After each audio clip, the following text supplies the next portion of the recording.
Good morning friends. देखो अपन ने पिछले टॉपिक में बात की थी कि प्रवास किसको कहेंगे और प्रवास के प्रकार भी पढ़े थे अपन कि सामान्यतः जनसंख्या का जो स्थानांतरण होता है उस स्थानांतरण के आधार पर प्रवास को दो भागों में बांटा गया था, जिसमें फर्स्ट नंबर पे आप्रवास, सेकंड नंबर पे उत्प्रवास की प्रक्रियाएं पढ़े थे। आज अपन प्रवास के प्रकार पढ़ेंगे और किस आधार पर पढ़ेंगे कि जब प्रवास प्रक्रियाएं एक देश या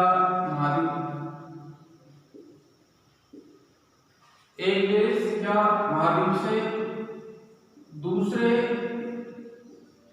देश या महाद्वीप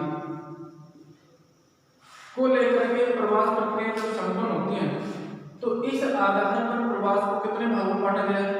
दो भागों में बांटा गया है। फर्स्ट नंबर पे अंतरराष्ट्रीय प्रवास,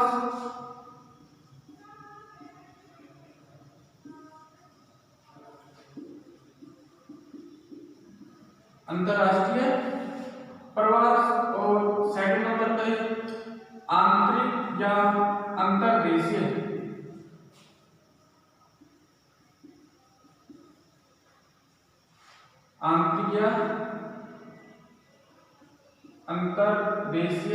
प्रवास। अगर इनके बारे में हम सामान्य रूप से बात करें कि एक देश से दूसरे देश या एक महाद्वीप से दूसरे महाद्वीप में जो प्रवास प्रक्रिया संपन्न होती है उस आधार पर प्रवास को कितने भागों में बांटा गया है? दो भागों में बांटा गया है। फर्स्ट नंबर पे अंतरराष्ट्रीय प्रवास और सेकंड नंबर पे आंतरिक या अंतर्देशीय प्रवास। अंतरराष्ट्रीय प्रवास किसको कहेंगे कि किसी भी भौगोलिक प्रदेश या अपन कहेंगे एक महाद्वीप से दूसरे महाद्वीप में या एक देश से दूसरे देश में लोगों का गमन होना या मानव का स्थानांतरण होना क्या कहलाएगा? अंतरराष्ट्रीय प्रवास कहलाएगा।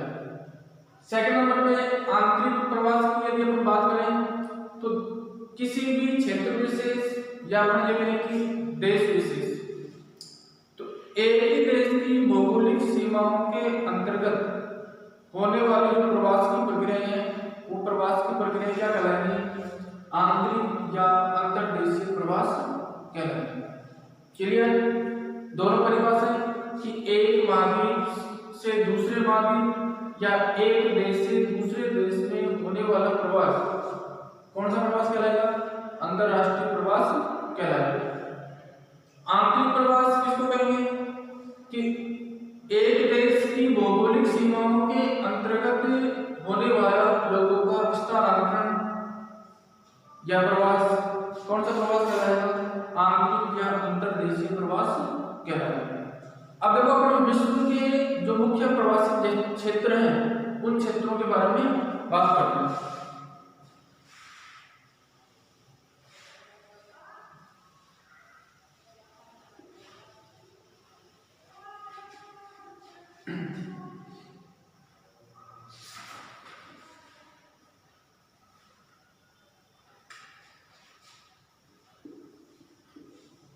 विश्व के प्रमुख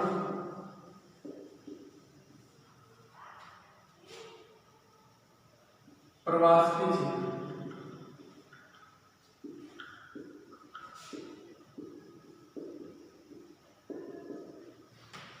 विश्व के प्रमुख प्रवास के क्षेत्र। अगर विश्व के प्रमुख प्रवास के क्षेत्र यहाँ पर वैश्विक लेवल पर इनको अंतरराष्ट्रीय प्रवास भी बोल सकते हैं कि विश्व के प्रमुख अंतरराष्ट्रीय प्रवास के क्षेत्र। और फर्स्ट नंबर पर हम बात करेंगे यूरोपीय प्रवास के बारे में।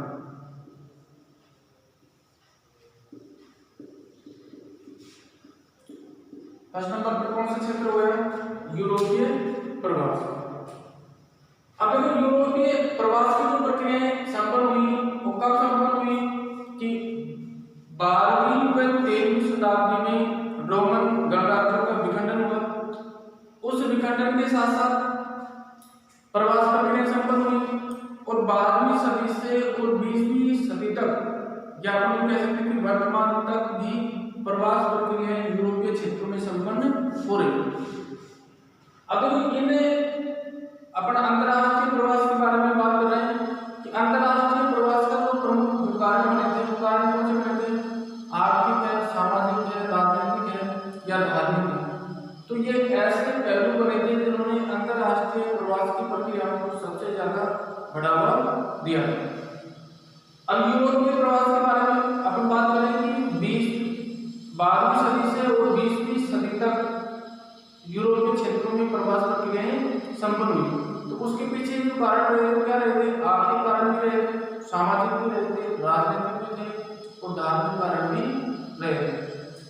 यूरोपीय क्षेत्र में जो प्रवास की प्रक्रियाएं संपन्न हुई वो सबसे अधिक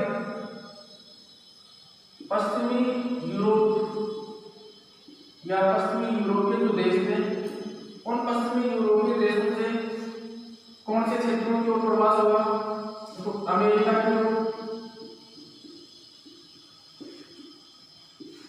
अफ्रीका की ओर व एशिया के क्षेत्रों की ओर प्रवास की प्रक्रियाएं संपन्न हुई। अब पश्चिमी यूरोपीय देशों में जो सर्वाधिक प्रवास प्रक्रियाएं संपन्न हुई जैसे जर्मनी है, फ्रांस है, इटली है, स्पेन है, पुर्तगाल है, नीदरलैंड है,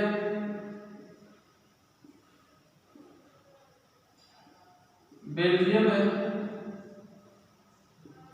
इंग्लैंड है। देखो ये पश्चिमी यूरोपीय देशों में ऐसे क्षेत्र रहे थे जहां से उत्प्रवास की जो प्रक्रियाएं हैं, उत्प्रवास की प्रक्रिया सर्वाधिक मात्रा में संपन्न हुई। पश्चिमी यूरोपीय देश ये हो गए और प्रवास पश्चिमी यूरोपीय देशों से जो उत्प्रवास की प्रक्रिया संपन्न हुई वो कौन से क्षेत्रों की ओर हुई? अमेरिका, अफ्रीका और एशिया के क्षेत्रों की ओर सर्वाधिक प्रवास हुआ। अब जैसे अमेरिका की बात करें तो अमेरिका में यूएसए का क्षेत्र जिसमें सर्वाधिक आप्रवास की प्रक्रियाएं संपन्न हुई। अफ्रीका की बात करें तो अफ्रीका में दक्षिण अफ्रीका का जो क्षेत्र है तो दक्षिण अफ्रीका के क्षेत्र में सर्वाधिक आप्रवास की प्रक्रियाएं संपन्न हुई। एशिया के क्षेत्रों की बात करें तो दक्षिण पूर्वी एशिया, तो दक्षिण पूर्वी एशिया के क्षेत्रों में सर्वाधिक प्रवास की प्रक्रियाएं संपन्न हुई जिनमें भारत है, चीन है, म्यांमार है, मलेशिया है,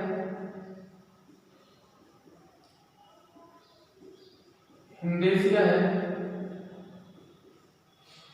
तो ये एशिया के ऐसे क्षेत्र हो गए जहां सर्वाधिक मात्रा में आप्रवास की प्रक्रियाएं संपन्न हुई। देखो यूरोपीय प्रवास के बारे में हम मुख्य रूप से बात करें कि यूरोपीय प्रवास की जो प्रक्रियाएं संपन्न हुई थी 12वीं सदी से आरंभ होकर के और 20वीं सदी तक मुख्य रूप से प्रवास की प्रक्रियाएं संपन्न हुई। अब इन प्रवास की प्रक्रियाओं में सर्वाधिक जो प्रवास हुआ पश्चिमी यूरोपीय देशों से और कौन से देशों से?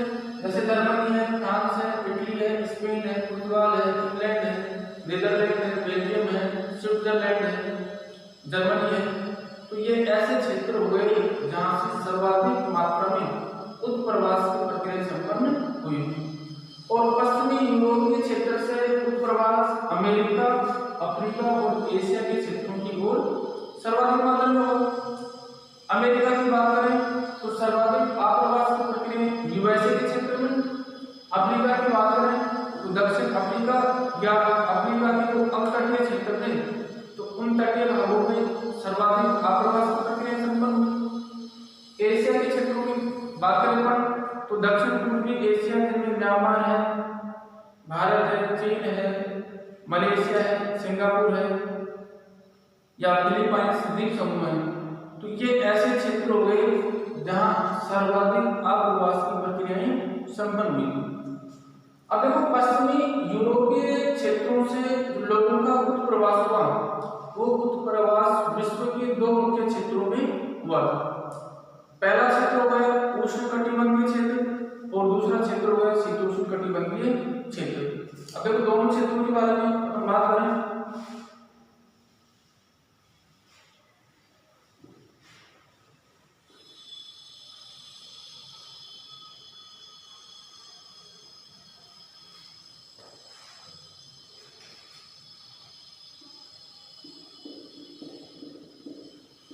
यूरोपीय प्रवास की अपन बात कर रहे हैं और यूरोपीय क्षेत्रों से जो प्रवास प्रक्रिया संपन्न हुई वो विश्व के दो मुख्य क्षेत्रों में हुई।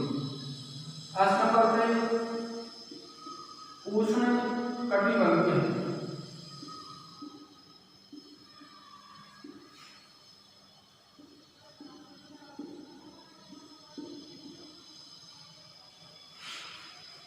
फर्स्ट नंबर पर क्षेत्र कौन सा हो रहा है? उष्णकटिबंधीय क्षेत्र। अब देखो यूरोपीय क्षेत्र से इन क्षेत्रों की ओर जो प्रवास प्रक्रिया संपन्न हुई, इनमें कौन से क्षेत्र शामिल हुए? उत्तरी अमेरिका, उत्तरी अमेरिका का दक्षिणी भाग, या अपन ये कह सकते हैं कि इस दक्षिणी भाग में यूएसए यानी संयुक्त राज्य अमेरिका, और संयुक्त राज्य अमेरिका का जो तटीय भाग है ये इसमें मुख्य रूप से शामिल है। दक्षिण अमेरिका क्षेत्रों की बात करें तो दक्षिण अमेरिका के क्षेत्रों में देखो तटीय भाग,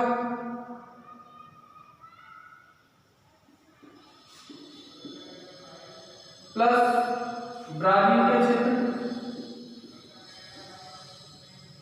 कोलंबिया का क्षेत्र, वेनेजुएला का क्षेत्र,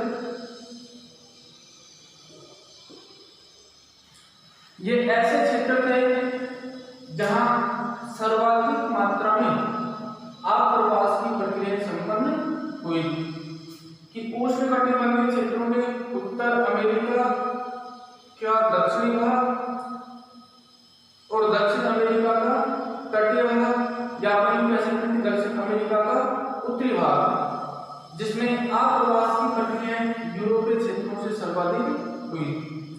अब देखो ये जो क्षेत्र है उष्णकटिबंधीय क्षेत्र, इन उष्णकटिबंधीय क्षेत्रों में इन लोगों ने सर्वाधिक मात्रा में कौन से पदार्थों का उत्पादन किया? जैसे गन्ना है।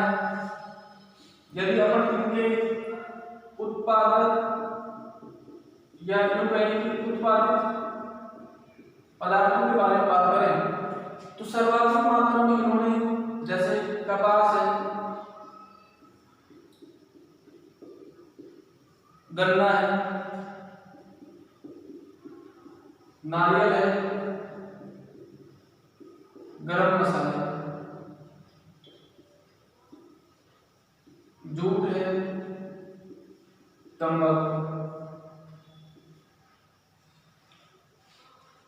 ये ऐसी फसलें हो गई जो सर्वाधिक मात्रा में उष्णकटिबंधीय क्षेत्रों में यूरोपीय लोगों के द्वारा उत्पादित की गई थी। अब दूसरे क्षेत्र की यदि अपन बात करें तो दूसरा क्षेत्र कौन सा हो गया? शीतोष्ण कटिबंधीय क्षेत्र।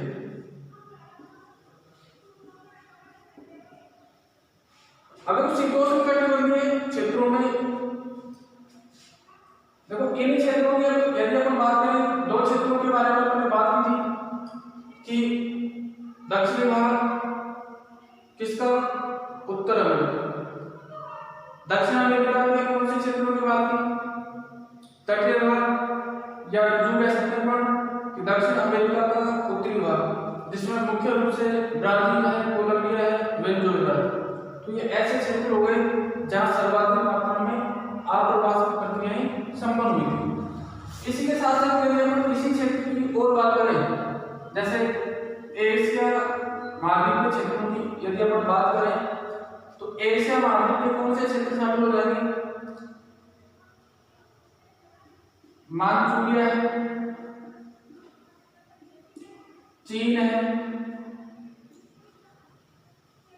भारत है या अपनी में भारत का उत्तरी भाग, इसके अलावा कोरिया के क्षेत्र हैं, दक्षिण पूर्वी एशिया के क्षेत्रों में Laos, Vietnam, Cambodia, Malaysia, Thailand है, इंडोनेशिया का क्षेत्र है। तो ये ऐसे क्षेत्र हो गए जहां पर उष्णकटिबंधीय क्षेत्रों में सर्वाधिक मात्रा में आप्रवासी प्रक्रियाएं संपन्न हुई। और इन क्षेत्रों में यानी 3 क्षेत्र हो गए, उत्तर अमेरिका, दक्षिण अमेरिका और एशिया के क्षेत्र। और इन क्षेत्रों में इन्होंने कौन से पदार्थों का सर्वाधिक मात्रा में उत्पादन किया? जैसे कपास है, गन्ना है, नारियल है, गरम मसाले है, जूट है, तंबाकू है। तो ये ऐसी फसलें हो गई जहां सर्वाधिक मात्रा में इन फसलों का उत्पादन किया गया। अब अपन बात करें शीतोष्ण कटिबंधीय क्षेत्रों की। अब देखो शीतोष्ण कटिबंधीय नंबर 2 की अपन बात करें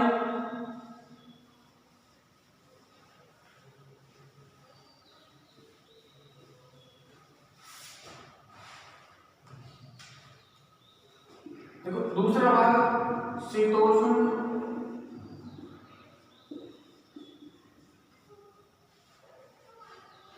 कटिबंधीय क्षेत्र। अब शीतोष्ण कटिबंधीय क्षेत्रों की बात करें तो इनमें विश्व के कौन से क्षेत्र शामिल हो जाएंगे? जैसे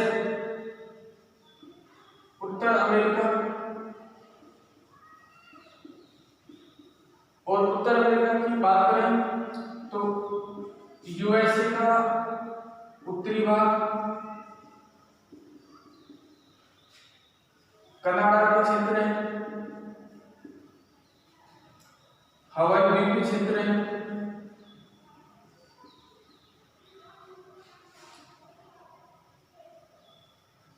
आगे अपन बात करें अफ्रीका के क्षेत्रों की तो दक्षिण अफ्रीका का क्षेत्र है, ऑस्ट्रेलिया के क्षेत्र है, न्यूजीलैंड के क्षेत्र है। तो ये ऐसे क्षेत्र हो गए जहां शीतोष्ण कटिबंधीय क्षेत्रों में यूरोपीय लोगों का प्रवास संपन्न हुआ। अब यदि अपन बात करें कि इन लोगों का प्रवास कब और कितनी संख्या में सर्वाधिक मात्रा में हुआ, तो देखो 18वीं सदी की यदि हम बात करें तो 18वीं सदी से और 20वीं सदी के मध्य देखो प्रवास की जो प्रक्रियाएं हैं वो कब आरंभ हुई थी? 12वीं सदी से या 12वीं में 13वीं सदी से यूरोपीय क्षेत्रों से प्रवास की प्रक्रिया संपन्न होने लग गई। ये तो आरंभ की अवधि रही। अब यदि हम बात करें 1820 से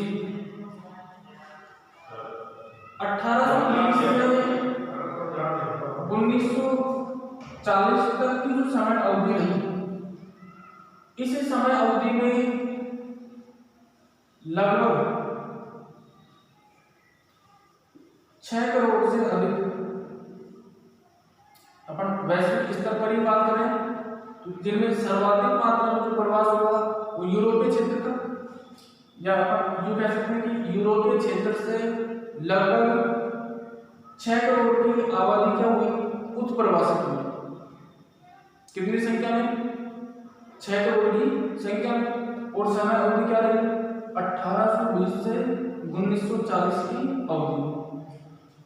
अब देखो यदि हम उत्प्रवासी क्षेत्रों की बात करें तो उत्प्रवासी क्षेत्र में कौन सा? यूरोप, और यूरोप से 6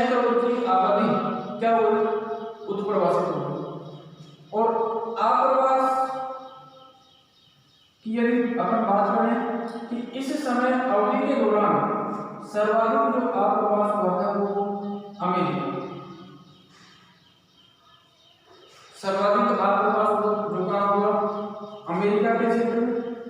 और अमेरिका की भी यदि हम बात करें तो यूएसए का क्षेत्र रहा, यानी कि संयुक्त राज्य अमेरिका। तो संयुक्त राज्य अमेरिका इस समय अवधि के दौरान विश्व का सबसे बड़ा आप्रवासी क्षेत्र बना, यानी कि विश्व में सबसे ज्यादा लोगों को जो शरण दी थी वो किसने दी थी, संयुक्त राज्य अमेरिका। लगभग 6 करोड़ की जो आबादी थी उत्प्रवासित आबादी, उस उत्प्रवासित आबादी का या उस उत्प्रवासित आबादी में से 5 करोड़ जो लोग थे वो कहाँ जाकर के बसे थे, यूएसए के क्षेत्र में जाकर के बसे थे। इस समय अवधि के दौरान या इस समय अवधि के जो अंतिम 34 वर्ष थे, उन 34 वर्षों में सर्वाधिक उत्प्रवास हुआ।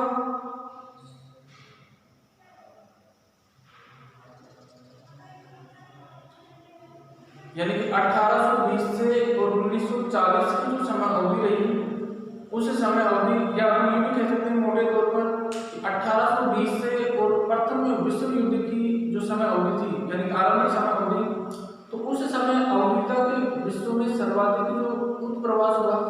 तो उस उत्प्रवास में से सर्वाधिक आप्रवास की प्रक्रिया कहाँ संपन्न हुई, यूएसए के क्षेत्र में। और अंतिम में इस समय अवधि का जो अंतिम समय था 34 वर्ष, तो उनमें सर्वाधिक जो उत्प्रवास हुआ वो लगभग 4 करोड़ की आबादी हुई।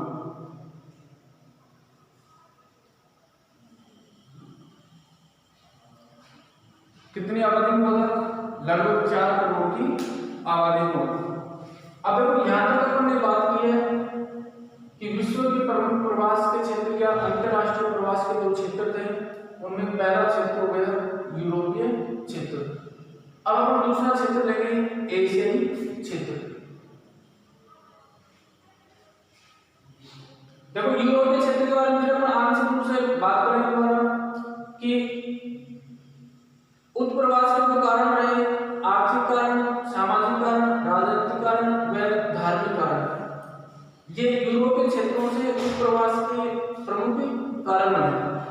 उत्प्रवास की जो प्रक्रिया संपन्न हुई थी वो 12वीं सदी से आरंभ होकर के और 20वीं सदी तक उत्प्रवास की प्रक्रिया संपन्न हुई, जिनमें विश्व के 2 प्रमुख क्षेत्र यानी कि उष्णकटिबंधीय क्षेत्र और शीतोष्णकटिबंधीय क्षेत्र।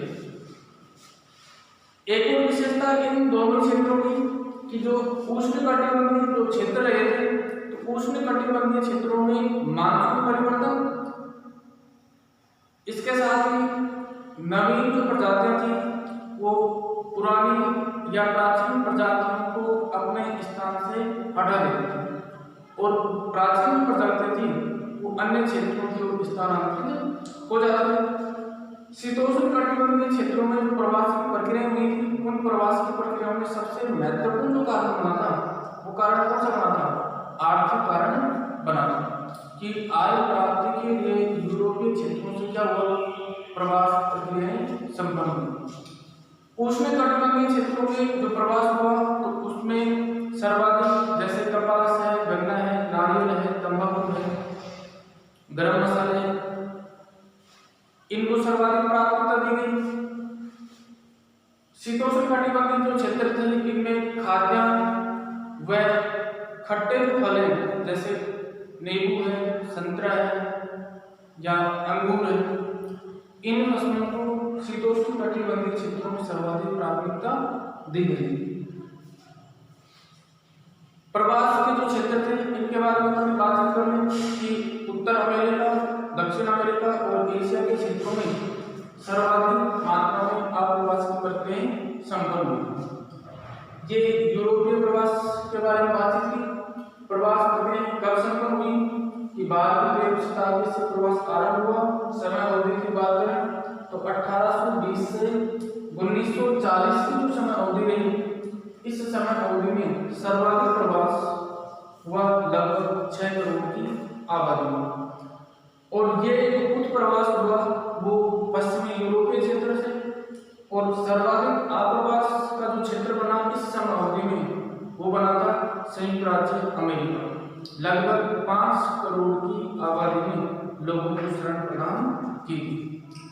इस समय अवधि के जो अंतिम 34 वर्ष थे, उन 34 वर्षों में लगभग 4 करोड़ की आबादी में उत्प्रवास की प्रक्रियाएं संपन्न हुई थी।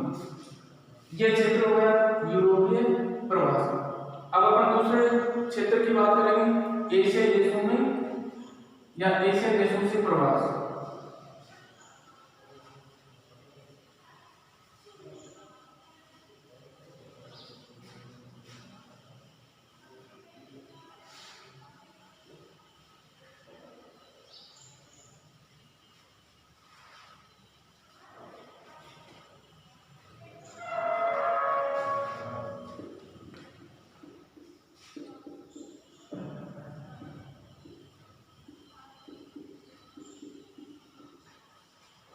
एशियाई देशों से प्रवास।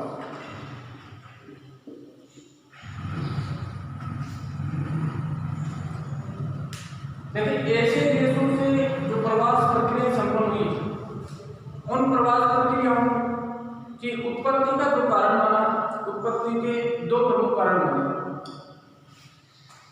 देखो एशिया का जो क्षेत्र है या एशिया के क्षेत्र में जो सघन आबादी क्षेत्रों की यदि अपन बात करें तो दक्षिण पूर्वी जो एशिया का क्षेत्र है सघन आबादी पाई जाती है, या विश्व की जो सर्वाधिक आबादी है वो एशिया के दक्षिण पूर्वी क्षेत्रों में पाई जाती है। अब यहाँ जो उत्प्रवास का कारण बना, उस उत्प्रवास के पीछे 2 महत्वपूर्ण कारण बने। फर्स्ट नंबर में जो कारण बना जलवायु परिवर्तन।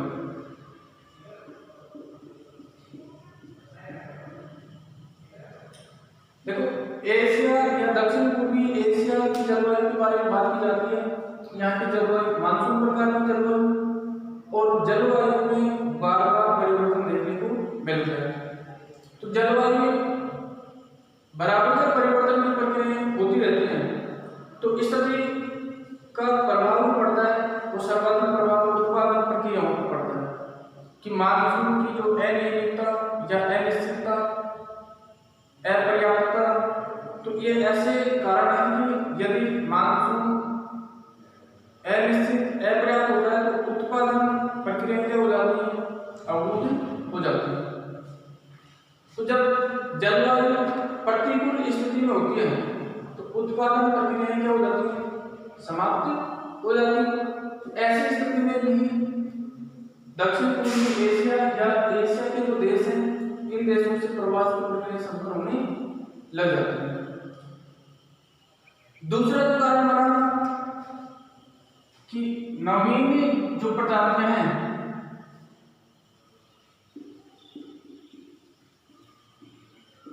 नवीन प्रजातियां, ये पुरानी जो प्रजातियां हैं या पुरानी जातियां जो हैं, उन जातियों को अपने मूल स्थान से, यानी कि जो भी इनके आदिवासी जो क्षेत्र हैं, उन आदिवासी क्षेत्रों से क्या कर देती है, विस्थापित कर देती है। जैसे किसी भी भौगोलिक प्रदेश में कोई भी जनजाति पहले से आवासित है, यदि उसी क्षेत्र की जलवायु या उत्पादन के स्रोत अनुकूल है और उसके आसपास से कोई भी प्रबल जनजाति विकसित हो जाती है, तो ऐसी स्थिति में नवीन जो प्रजातियां हैं वो पुरानी प्रजातियों को उन क्षेत्रों से विस्थापित कर देते हैं। तो ये भी ऐसे देशों में जनसंख्या में उत्प्रवास का क्या बना था, एक कारण बना था। इसके साथ साथ तीसरा जो महत्वपूर्ण जो कारण बना था वो रोजगार को लेकर के बना था कि दक्षिण पूर्वी एशिया के जो क्षेत्र हैं वो अधिकांशतः कैसे हैं कि प्राथमिक क्रियाकलापों के ऊपर टिके हुए हैं।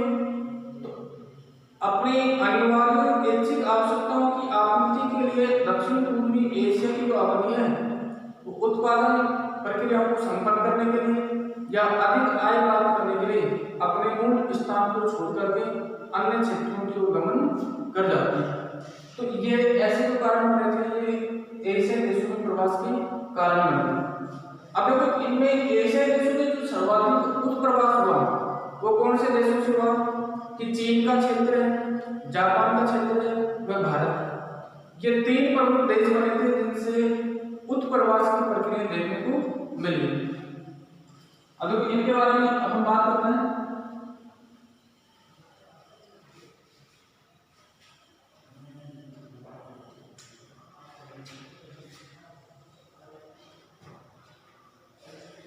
अठारहवीं सदी से एशियाई देशों में उत्प्रवास की जो प्रक्रिया है वो उत्प्रवास की प्रक्रिया संपन्न होने लगी। सर्वाधिक जो उत्प्रवास की प्रक्रिया संपन्न हुई 18वीं सदी में एशियाई क्षेत्रों से उत्प्रवास की प्रक्रिया संपन्न होने लगी। कारण पीछे पड़ चुके हैं।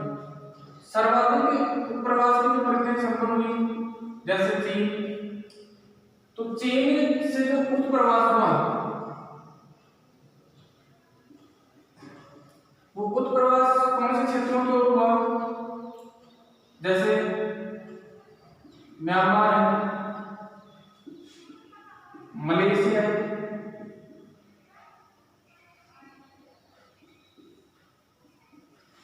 सिंगापुर है, वियतनाम है, फिलीपाइंस द्वीप समूह है,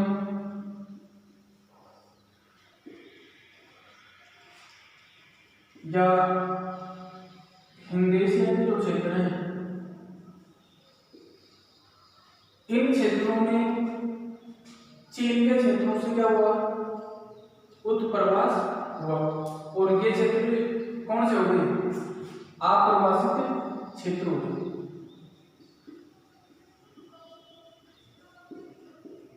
ये कौन से क्षेत्र हो गए, अप्रवासित क्षेत्र हो गए। दूसरे देश की अपन बात करें जैसे भारत, देखो भारत से जो उत्प्रवास हुआ तो उत्प्रवास किसको लेकर के हुआ कि भारत में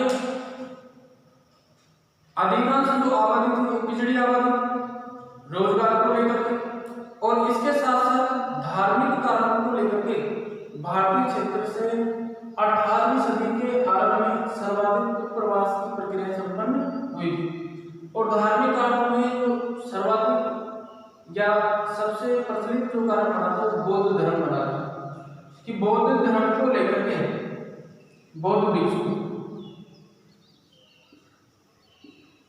देखो ये उत्प्रवास का क्या बना है, कारण बना कि बौद्ध धर्म के प्रचार के लिए भारतीय मूल के जो व्यक्ति हैं वो किस ओर आप्रवासित हुए, जैसे श्रीलंका है, मालदीव का क्षेत्र है,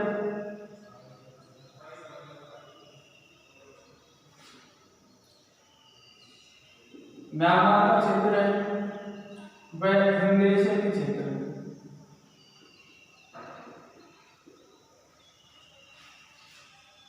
देखो भारत से उत्प्रवास हुआ और उत्प्रवास का कारण क्या बना, धर्म। और कौन सा धर्म, बौद्ध धर्म। कि बौद्ध भिक्षु जो थे भारतीय मूल से अपने धर्म के प्रचार के लिए श्रीलंका, मालदीव, म्यांमार व हिंद एशिया के क्षेत्रों की ओर अप्रवासित हुई, यानी प्रवास प्रक्रियाओं को इन लोगों ने संपन्न किया। तीसरा जो क्षेत्र बना एशियाई देशों में वो कौन सा बना, जापान। देखो जापान अपने आप में एक विकसित प्रदेश है और इस विकसित प्रदेश में उत्प्रवास का जो कारण बना वो उत्प्रवास का कारण क्या बना कि सघन आबादी। कारण की बात करें हम कि उत्प्रवास का जो कारण बना था वो क्या बना था, यहाँ की सघन आबादी की आवास सर्वाधिक मात्रा में बाधित हुआ। जापान का उत्तरी क्षेत्र जो है वो शीत कटिबंधीय क्षेत्र में पड़ता है, तो जलवायु प्रतिकूल उत्तरी क्षेत्र में और दक्षिणी क्षेत्रों में सघन आबादी और संसाधनों की कमी। दूसरा जो कारण रहा वो क्या रहा था, संसाधनों की कमी। तो संसाधनों की कमी के कारण उत्पादन प्रक्रियाएं बाधित होने लगी। जापान के क्षेत्र में आबादी ज्यादा थी, आबादी के अनुकूल उत्पादन प्रक्रिया यानी कि संसाधन का दोहन नहीं हो पाया या संसाधन सीमित मात्रा में रहे। तो ऐसी स्थिति में बेरोजगारी की जो स्थितियां हैं वो ज्यादा उत्पन्न होने लगी और जापान के क्षेत्रों से प्रवास प्रक्रिया संपन्न हुई। और प्रवास जापान के क्षेत्रों से कौन से क्षेत्रों की होगा, कोरिया के क्षेत्रों की हो, फिलीपाइंस द्वीप समूह की हो, प्रवास प्रक्रिया सर्वाधिक मात्रा में संपन्न हुई। ये हमने विश्व के 2 प्रमुख प्रवास के क्षेत्र पढ़े। क्लियर? अब हम बात करेंगे अगले टॉपिक की। देखो फर्स्ट नंबर पे अपने प्रवास के जो प्रकार पढ़े थे, तो फर्स्ट नंबर पे अंतरराष्ट्रीय प्रवास पढ़ा था आपने, और इसका दूसरा जो भाग था वो कौन सा था, अंतर्देशीय प्रवास। अंतरराष्ट्रीय प्रवास की प्रक्रियाओं को लेकर के यहाँ तक किसी को कोई समस्या? नो? ठीक है।